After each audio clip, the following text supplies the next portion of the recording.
President Donald Trump ਉਹਨਾਂ ਨੇ justice department ਨੂੰ ਕਿਹਾ ਹੈ ਵੀ ਜਿਹੜੀਆਂ ਐਪਸਟੀਨ ਦੀਆਂ ਬਿਲ ਕਲਿੰਟਨ ਜਾਂ ਹੋਰ ਡੈਮੋਕ੍ਰੇਟਸ ਦੇ ਨਾਲ ਟਾਈਜ਼ ਆ ਉਹਨਾਂ ਨੂੰ ਵੀ ਜਿਹੜਾ ਦੱਸਿਆ ਜਾਵੇ, ਕਿਉਂਕਿ ਖੁਦ ਪ੍ਰੈਜ਼ੀਡੈਂਟ ਡੋਨਲਡ ਟਰੰਪ ਉਹਨਾਂ ਦਾ ਜਿਹੜਾ ਨਾਂ ਆ ਇਹਨਾਂ ਫਾਈਲਸ ਦੇ ਵਿੱਚ ਆ ਗਿਆ ਹੈਗਾ। 2000 ਦੇ ਲਾਗੇ ਛਾਗੇ ਜਿਹੜੇ ਬਿਲ ਕਲਿੰਟਨ ਆ ਉਹ ਵੀ ਜੈਫਰੀ ਜਿਹੜੇ ਹੈਗੇ ਆ ਐਪਸਟੀਨ, ਉਹਨਾਂ ਦੇ ਜਿਹੜਾ ਜਗ੍ਹਾ ਸੀ, ਉਹਨਾਂ ਦਾ ਘਰ ਸੀ, ਉੱਥੇ ਉਹ ਪਹੁੰਚਦੇ ਰਹੇ ਹੈਗੇ ਆ। ਐਪਸਟੀਨ ਕਹਿੰਦੇ ਵੀ ਡੈਮੋਕ੍ਰੇਟ ਸੀ। ਇਹ ਡੈਮੋਕ੍ਰੇਟਾਂ ਦੀ ਪ੍ਰੋਬਲਮ ਆ, ਰਿਪਬਲਿਕਨ ਪ੍ਰੋਬਲਮ ਨਹੀਂ। ਇਹ ਸੋਸ਼ਲ ਮੀਡੀਆ ਦੇ ਉੱਤੇ ਪ੍ਰੈਜ਼ੀਡੈਂਟ ਟਰੰਪ ਉਹਨਾਂ ਨੇ ਲਿਖਿਆ ਹੈਗਾ ਤੇ ਕਹਿੰਦੇ ਵੀ I have a country to run. Justice department ਨੇ ਹਜੇ ਇਹਦੇ ਸੰਬੰਧ ਦੇ ਵਿੱਚ ਕਿਸੇ ਤਰ੍ਹਾਂ ਦਾ ਜਿਹੜਾ ਰਿਸਪੌਂਸ ਆ ਉਹ ਨਹੀਂ ਦਿੱਤਾ ਹੈਗਾ, ਪਰ ਟਰੰਪ ਉਹਨੀ ਇਹ ਕਹਿ ਰਹੇ ਆ ਵੀ ਮੇਰੀਆਂ ਜਿਹੜੀਆਂ ਐਪਸਟੀਨ ਦੇ ਨਾਲ ਰਿਲੇਸ਼ਨ ਸੀ ਉਹ ਬਹੁਤ ਲੰਮਾ ਸਮਾਂ ਪਹਿਲਾਂ ਜਿਹੜਾ ਆ ਉਹ ਖਤਮ ਹੋ ਗਿਆ ਸੀ। ਜੇਪੀ ਮੋਰਗਨ ਨੇ $290 ਮਿਲੀਅਨ 2023 ਦੇ ਵਿੱਚ ਕੁਝ ਐਪਸਟੀਨ ਦੇ ਜਿਹੜੇ ਵਿਕਟਮ ਸੀ ਉਹਨਾਂ ਨੂੰ ਪੇ ਕੀਤਾ ਸੀ, ਸੈਟਲ ਕੀਤਾ ਸੀ, ਜਿਹੜੀਆਂ ਐਕੁਜੀਸ਼ਨਸ ਉਹਨਾਂ ਦੇ ਉੱਤੇ ਲੱਗੀਆਂ ਸੀਗੀਆਂ। ਜੀ, ਇੱਕ ਪੌਰਨ ਸਟਾਰ ਨੂੰ ਪੈਸੇ ਦੇ ਕੇ ਚੁੱਪ ਕਰਾਉਣ ਵਾਲੇ ਰਾਸ਼ਟਰਪਤੀ ਫੈਲਨ ਜਿਹੜੀਆਂ ਉਹਨਾਂ ਦੇ ਉੱਤੇ ਕਿੰਨੀਆਂ ਕਨਵਿਕਸ਼ਨ ਜਿਹੜੀਆਂ ਹੋਈਆਂ, ਜਿਨ੍ਹਾਂ ਦਾ ਸਿੱਧਾ ਨਾਮ ਜਿਹੜੀ ਸੈਕਸ ਟ੍ਰੈਫਿਕਿੰਗ ਦੇ ਵਿਕਟਮਸ ਦੇ ਨਾਲ ਕਈ ਘੰਟੇ ਉਸਦੇ ਘਰ ਦੇ ਵਿੱਚ ਗੁਜ਼ਾਰਨ ਵਾਲਾ ਜਿਹੜਾ ਟਰੰਪ ਆ ਹੁਣ ਇਹ ਕਹਿ ਰਿਹਾ ਵੀ ਇਹ ਮਾਮਲਾ ਜਿਹੜਾ ਸਿਰਫ ਡੈਮੋਕ੍ਰੇਟਾਂ ਦਾ ਜਿਹੜਾ ਹੈਗਾ, ਆਪਣੇ ਸਿਰ ਤੋਂ ਨਜ਼ਲਾ ਜਿਹੜਾ ਉਹ ਝਾੜਨ ਦੀ ਜਿਹੜੀ ਉਹ ਕੋਸ਼ਿਸ਼ ਦੇ ਵਿੱਚ ਇਸ ਟਾਈਮ ਰਾਸ਼ਟਰਪਤੀ ਟਰੰਪ ਆ ਉਹ ਪੂਰੀ ਤਰ੍ਹਾਂ ਲਗਾ ਹੋਇਆ ਆ। ਸੋ ਇਹਦਾ ਅੱਗੇ ਕੀ ਬਣਨਾ ਆ, ਪਰ ਇਹ ਆ ਵੀ ਰਿਪਬਲਿਕਨਸ ਵੀ ਇਹਨਾਂ ਦਾ ਵੀ ਹਾਜਮੁੱਲਾ ਜਿਹੜਾ ਮਾਦਾ ਕਾਫੀ ਸਟਰੋਂਗ ਹੁੰਦਾ ਆ, ਇਹਨਾਂ ਨੇ ਵੀ ਹਜਮ ਕਰ ਜਾਣਾ। ਪਹਿਲੋਂ ਵੀ ਹੋਰ ਬਥੇਰੀਆਂ ਚੀਜ਼ਾਂ ਹਜਮ ਕੀਤੀਆਂ, ਜਿੱਦਾਂ ਡੈਮੋਕ੍ਰੇਟ ਪਹਿਲਿਆਂ ਦੇ ਕਰਦੇ ਰਹੇ ਆ, ਉੱਦਾਂ ਹੀ ਇਹਨਾਂ ਦਾ ਵੀ ਮਾਦਾ ਇਹਨਾਂ ਦੇ ਸਪੋਰਟਰਸ ਦਾ ਕਾਫੀ ਸਟਰੋਂਗ ਹੈਗਾ ਆ। ਸੋ ਹੁਣ ਇਗਨੋਰ ਇਹ ਪੂਰੀ ਤਰ੍ਹਾਂ ਕਰ ਰਹੇ ਆ। ਮਾਗਾ ਜਿਹੜੇ ਆ ਵੱਲੋਂ ਬਹੁਤ ਰੌਲਾ ਪਾਉਂਦੇ ਸੀਗੇ ਐਪਸਟੀਨ ਫਾਈਲਸ ਦਾ, ਤੇ ਹੁਣ ਇਹਨਾਂ ਨੇ ਪੂਰੀ ਤਰ੍ਹਾਂ ਜਿਹੜਾ ਇਗਨੋਰ ਕਰਨਾ ਜਿਹੜਾ ਉਹ ਇਸ ਨੂੰ ਸ਼ੁਰੂ ਕਰ ਦਿੱਤਾ। ਅਜੇ 20,000 ਜਿਹੜੇ ਦਸਤਾਵੇਜ਼ ਆ ਉਹ ਰਿਲੀਜ਼ ਇਸ ਦੇ ਵਿੱਚ ਹੋਏ ਆ, ਤੇ ਟਰੰਪ ਹੁਣੇ ਜਿਹੜੇ ਇਸ ਨੂੰ ਸ਼ਰਗ ਜਿਹੜਾ ਉਹ ਕਰ ਰਹੇ ਹੈਗੇ ਆ। ਸੋ ਇਹਦੇ ਵਿੱਚ ਜੇ ਉੱਦਾਂ ਦੇਖਿਆ ਜਾਵੇ, ਐਪਸਟੀਨ ਦੇ ਜਿਹੜੇ ਬਹੁਤ ਹੀ ਜ਼ਿਆਦਾ ਤਾਕਤਵਰ ਜਿਹੜੇ ਮਿੱਤਰ ਆ ਉਹ ਇਸ ਦੇ ਵਿੱਚ ਰਹੇ ਆ। ਈਮੇਲਸ ਦੇ ਵਿੱਚ ਤੇ ਵੀ ਸਾਹਮਣੇ ਆਉਂਦਾ ਵੀ 2018 ਦੇ ਵਿੱਚ ਟਰੰਪ ਦੇ ਨਾਲ ਕਿੱਦਾਂ ਡੀਲ ਕਰਨਾ ਆ। ਪੋਲੀਟੀਕਲ ਐਡਵਾਈਸ ਜਿਹੜੀ ਆ ਉਹ ਵੀ ਇਹਨਾਂ ਈਮੇਲਸ ਦੇ ਵਿੱਚ ਸਾਹਮਣੇ ਜਿਹੜੀ ਉਹ ਆ ਰਹੀ ਹੈ। ਕਨਵਿਕਟਡ ਸੈਕਸ ਅਫੈਂਡਰ ਸੁਸਾਈਡ ਦੇ ਨਾਲ ਕਥਿਤ ਤੌਰ ਦੇ ਉੱਤੇ ਮਰਿਆ ਜੈਫਰੀ ਐਪਸਟੀਨ ਕਹਿੰਦੇ ਵੀ ਉਹ ਆਪਣੀ ਪੋਲੀਟੀਕਲ ਤੇ ਫਾਈਨੈਂਸ਼ੀਅਲ ਐਕੂਮੈਨ ਆ ਉਸ ਨੂੰ ਲਗਾਤਾਰ ਵਰਤਦਾ ਰਿਹਾ ਆ। ਅਜਿਹੇ ਜਿਹੜੇ ਪਾਵਰਫੁਲ ਪਲੇਅਰਸ ਆ ਇੰਟਰਨੈਸ਼ਨਲ ਸਟੇਜ ਦੇ ਉੱਤੇ ਉਹਨਾਂ ਨੂੰ ਕਿਸ ਤਰੀਕੇ ਦੇ ਨਾਲ ਮੂਵ ਕਰਨਾ ਆ ਜਾਂ ਕਿਸ ਤਰੀਕੇ ਦੇ ਨਾਲ ਇਨਫਲੂਐਂਸ ਕਰਨਾ ਆ, ਉਸ ਤਰੀਕੇ ਦੇ ਨਾਲ। ਸੋ ਇਨਫਲੂਐਂਸ ਵੀਲਡਰ ਦੇ ਤੌਰ ਦੇ ਰੋਲ ਦੇ ਵਿੱਚ ਕਹਿੰਦੇ ਵੀ ਐਪਸਟੀਨ ਪਹਿਲਾਂ ਜਿਹੜਾ ਆ ਉਹ ਰਿਹਾ ਹੈਗਾ ਆ, ਤੇ ਆਪਣੇ ਆਪ ਨੂੰ ਕਹਿੰਦੇ ਵੀ ਇਹ ਪਿਚ ਕਰਦਾ ਰਿਹਾ ਵੀ ਕਹਿੰਦਾ ਵੀ ਮੈਂ ਗੁਰੂ ਆ ਇਹ ਵਰਲਡ ਲੀਡਰਸ ਦਾ, ਵੀ ਇਹਨਾਂ ਨੂੰ ਕਿੱਦਾਂ ਹੈਂਡਲ ਕਰਨਾ ਆ। ਵੀ ਖਾਸ ਕਰਕੇ ਉਸ ਟਾਈਮ ਦੇ ਉੱਤੇ ਨਵੇਂ ਚੁਣੇ ਗਏ ਸੀਗੇ ਡੋਨਲਡ ਟਰੰਪ ਪਹਿਲੀ ਵਾਰੀ ਜਦੋਂ ਰਾਸ਼ਟਰਪਤੀ ਉਹ ਬਣੇ ਸੀ।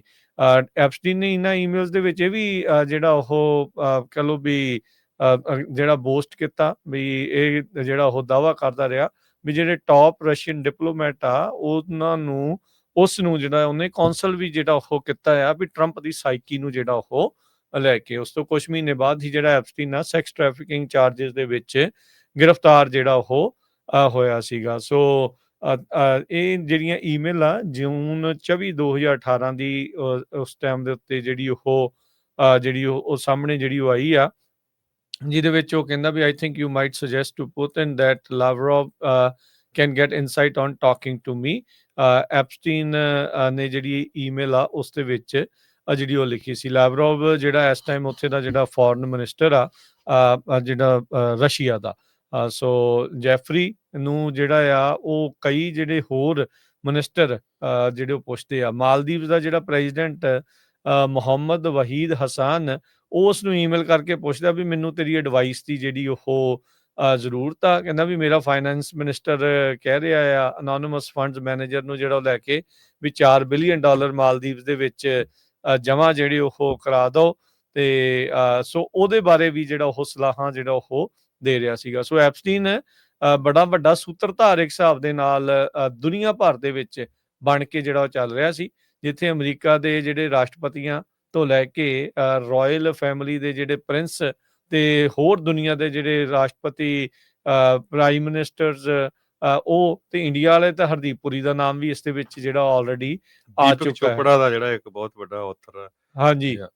ਸੋ ਇਹ ਰਾਜਕਰਮੀਤ ਸਿੰਘ ਜੀ ਬੜੇ ਇਹ ਤਾਂ ਇਦਾਂ ਲੱਗਦਾ ਸੀ ਵੀ ਦੁਨੀਆ ਦੀਆਂ ਸਰਕਾਰਾਂ ਹੀ ਸ਼ਾਇਦ ਉਹ ਚਲਾਉਂਦਾ ਹੈਗਾ। ਇਹ ਲੱਗਦਾ ਇਹੀ ਰਿਹਾ ਇਹਦੀਆਂ ਬਿਲਕੁਲ। ਈਮੇਲਾਂ ਤੋਂ ਤਾਂ ਇਦਾਂ ਹੀ ਲੱਗਦਾ। ਹਾਊਸ ਓਵਰਸਾਈਟ ਕਮੇਟੀ ਨੇ ਵੈਡਨਸਡੇ ਨੂੰ ਜਿਹੜਾ ਡਿਟੇਲਸ ਦਿੱਤੀਆਂ ਗਈਆਂ ਕਿੱਦਾਂ ਵੀ ਜਿਹੜਾ ਡਿਸਗ੍ਰੇਸਡ ਇਨਵੈਸਟਰ ਜੈਫਰੀ ਐਪਸਟੀਨ ਸੀ, ਉਹਦੇ ਦੁਨੀਆ ਦੇ ਵੱਖ-ਵੱਖ ਲੀਡਰਾਂ ਨਾਲ ਕਿੱਦਾਂ ਦੇ ਕਨੈਕਸ਼ਨ ਸੀਗੇ। 2008 ਦੇ ਵਿੱਚ ਉਹਨੂੰ ਪ੍ਰੋਸੀਕਿਊਸ਼ਨ ਸੋਲਿਸਿਟੇਸ਼ਨ ਤੇ ਸੋਲਿਸਿਟੇਸ਼ਨ ਵਿਦ ਅ ਮਾਈਨਰ ਉਹਦੇ ਜਿਹੜਾ ਚਾਰਜ ਕੀਤਾ ਗਿਆ ਸੀ। ਸਟੀਵਨ ਬੈਨਨ ਵਰਗਿਆਂ ਦੇ ਜਿਹੜੇ ਜਿਹੜਾ ਟਰੰਪ ਉਹਨਾਂ ਦਾ ਵਾਈਟ ਹਾਊਸ ਦਾ ਸਟ੍ਰੈਟਜਿਸਟ ਹੈਗਾ, ਉਹਦੇ ਸਿੱਧੇ ਸੰਬੰਧ ਜਿਹੜੇ ਐਪਸਟੀਨ ਦੇ ਨਾਲ ਸੀਗੇ। ਸੋ ਇਸ ਤੋਂ ਬਿਨਾਂ ਲੈਰੀ ਸਮਰਸ ਦੇਖੋ ਵੀ ਵਾਈਟ ਹਾਊਸ ਦੇ ਇਕਨੋਮਿਕ ਕਾਉਂਸਲ ਦੇ ਹੈਡ ਰਹੇ ਆ ਤੇ ਹਾਰਵਰਡ ਯੂਨੀਵਰਸਿਟੀ ਦੇ ਪ੍ਰੈਜ਼ੀਡੈਂਟ ਰਹੇ ਆ। ਇਹੁਦ ਬਰਾਕ ਇਹ ਇਜ਼ਰਾਈਲੀ ਪ੍ਰਾਈਮ ਮਿਨਿਸਟਰ ਤੇ ਡਿਫੈਂਸ ਮਿਨਿਸਟਰ ਰਹੇ ਆ। ਉਹਨੂੰ 2013 ਚ ਸਮਰ ਦੇ ਨਾਲ ਗੱਲਬਾਤ ਕਰਕੇ ਜਿਹੜੇ ਕਨੈਕਸ਼ਨ ਬਣਾਏ ਹੈਗੇ ਆ, ਕਿਸੰਜਰ ਚਾਈਨਾ ਗਏ ਇਦਾਂ ਕਰਕੇ। ਟੌਮ ਪ੍ਰਿਟਜ਼ਿਕਰ ਇਹ ਇੱਕ ਬਿਲੀਨੀਅਰ ਜਿਹੜਾ ਹੈ, ਇਹਦੇ ਸੰਬੰਧ ਰਹੇ ਆ ਵਾਸ਼ਿੰਗਟਨ ਪੋਸਟ ਦੇ ਮੁਤਾਬਕ। ਮਾਈਕਲ ਵੋਲਫ ਆਥਰ ਆ ਬੜਾ ਵੱਡਾ, ਇਹਦੇ ਸਿੱਧੇ ਸੰਬੰਧ ਰਹੇ ਹੈਗੇ ਆ। ਇਸ ਤੋਂ ਬਿਨਾਂ ਕੈਥਰੀਨ ਰੂਮਲਰ, ਇਹ ਜਿਹੜੀ ਪ੍ਰੈਜ਼ੀਡੈਂਟ ਬਰਾਕ ਓਬਾਮਾ ਉਹਨਾਂ ਦੇ ਟਾਈਮ ਦੇ ਉੱਤੇ ਵਾਈਟ ਹਾਊਸ ਦੀ ਕੌਂਸਲ ਸੀ। ਉਹਦਾ ਜਿਹੜੇ ਮੈਸੇजेस ਐਪਸਟੀਨ ਦੇ ਨਾਲ ਜਿਹੜੇ ਈਮੇਲਸ ਉਹ ਸਾਰੀਆਂ ਬਾਹਰ ਆਈਆਂ ਹੈਗੀਆਂ ਆ। ਇਸ ਤੋਂ ਬਿਨਾਂ ਦੀਪਕ ਚੋਪੜਾ ਜਿਹੜਾ ਆ ਤੁਹਾਨੂੰ ਪਤਾ ਵੀ ਬੜਾ ਤਕੜਾ ਆਥਰ ਹੈਗਾ ਆ। ਸਪਿਰਿਚੁਅਲ ਤੇ ਮੈਟਾਫਿਜ਼ੀਕਲ ਕਨੈਕਸ਼ਨ ਦੇ ਸੰਬੰਧ ਦੇ ਵਿੱਚ ਆਪਣੇ ਲੈਕਚਰ ਕਰਦਾ। 2016 ਚ ਉਹਨੂੰ ਚੋਪੜੇ ਨੇ ਐਪਸਟੀਨ ਨੂੰ ਪੁੱਛਿਆ ਸੀ ਵੀ ਟਰੰਪ ਦੀ ਜਿਹੜੀ ਐਕਸ ਵਾਈਫ ਮਾਰਲਾ ਮੈਪਲਸ ਆ, ਉਹ ਕਹਿੰਦੇ ਪਈ ਜਦੋਂ ਉਹ ਪ੍ਰੈਗਨੈਂਟ ਸੀਗੀ ਟਰੰਪ ਉਹਨਾਂ ਦੇ ਨਾਲ, ਤੇ ਕਹਿੰਦੇ ਵੀ ਮੈਂ ਉਸ ਟਾਈਮ ਦੇ ਉੱਤੇ $10,000 ਵੀ ਬੈਟ ਕੀਤਾ ਸੀ ਪਤਾ ਨਹੀਂ ਬੇਬੀ ਫੂਡ ਦੇ ਲਈ। ਸੋ ਤੁਸੀਂ ਦੇਖੋ ਕਿੱਦਾਂ ਦੇ ਜਿਹੜੇ ਸੰਬੰਧ ਆ। ਟੌਮ ਬਰਾਕ ਇਹ ਯੂਐਸ ਦੇ ਐਂਬੈਸਡਰ ਰਹੇ ਆ ਟਰਕੀ ਨੂੰ, ਇਹਦਾ ਜਿਹੜਾ ਸਿੱਧਾ ਸੰਬੰਧ ਸੀ। ਸੋ ਟੌਪ ਇਹ ਵਾਸ਼ਿੰਗਟਨ ਪੋਸਟ ਨੇ ਅੱਜ ਸਾਰੇ ਜਿਹੜੇ ਆ ਇਹ ਲੀਡਰ ਆ ਇਹਨਾਂ ਦੇ ਨਾਂ ਜਿਹੜੇ ਆ ਡਿਸਕਲੋਜ਼ ਕੀਤੇ ਹੈਗੇ ਆ। ਜੀ ਬਿਲਕੁਲ। ਸੋ ਅਜੇ ਤਾਂ ਜਿਹੜਾ ਹਰਜੋਤ ਸਿੰਘ ਜੀ ਜਿੱਦਾਂ ਪਹਿਲਾਂ ਵੀ ਦੱਸ ਰਹੇ ਆ ਵੀ ਜਿਹੜੇ ਟਰੰਪ ਹੁਣਾਂ ਦੀ DOJ ਤੇ FBI ਆ, ਉਹ ਅਜੇ ਬਹੁਤ ਸਾਰੇ ਜਿਹੜੇ ਇਹਦੀ ਸਟੇਟ ਤੋਂ ਡਾਕੂਮੈਂਟ ਜਿਹੜੇ ਉਹਨਾਂ ਨੇ ਚੱਕੇ ਆ, ਉਸ ਦੇ ਉੱਤੇ ਕੁੰਡਲੀ ਮਾਰ ਕੇ ਬੈਠੇ, ਉਹ ਤਾਂ ਦੱਸ ਹੀ ਨਹੀਂ ਰਹੇ।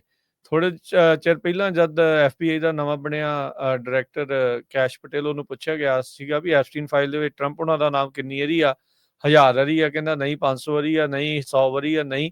ਪਰ ਉਹਨੇ ਜਵਾਬ ਦੇਣ ਤੋਂ ਨਾ ਕੀਤੀ, ਪਰ ਉਹਨੂੰ ਇਹ ਪਤਾ ਸੀਗਾ ਵੀ ਨਾਂ ਉਸਦਾ ਟਰੰਪ ਦਾ ਇਹਨਾਂ ਫਾਈਲਾਂ ਦੇ ਵਿੱਚ, ਇਹਨਾਂ ਲਿਸਟ ਦੇ ਵਿੱਚ ਜਿਹੜਾ ਉਹ ਹੈਗਾ ਆ। ਸੋ ਅਮਰੀਕੀ ਕੀ ਇਸ ਜਿੰਨੇ ਜਿਹੜੇ ਨਿਆਣਿਆਂ ਦਾ ਸ਼ੋਸ਼ਣ ਜਿਹੜਾ ਉਹ ਕੀਤਾ, ਉਹਦੇ ਨਾਲ ਸੰਬੰਧਿਤ ਜਿਹੜੇ ਲੋਕ ਨੇ, ਉਹਨਾਂ ਨੂੰ ਇਦਾਂ ਹੀ ਚੱਲਦੇ ਜਾਣਗੇ ਇਰਰਿਸਪੈਕਟਿਵ ਉਹ ਕਿਹੜੀ ਪਾਰਟੀ ਦੇ ਨਾਲ ਬਿਲੋਂਗ ਜਿਹੜਾ ਉਹ ਕਰਦੇ ਆ।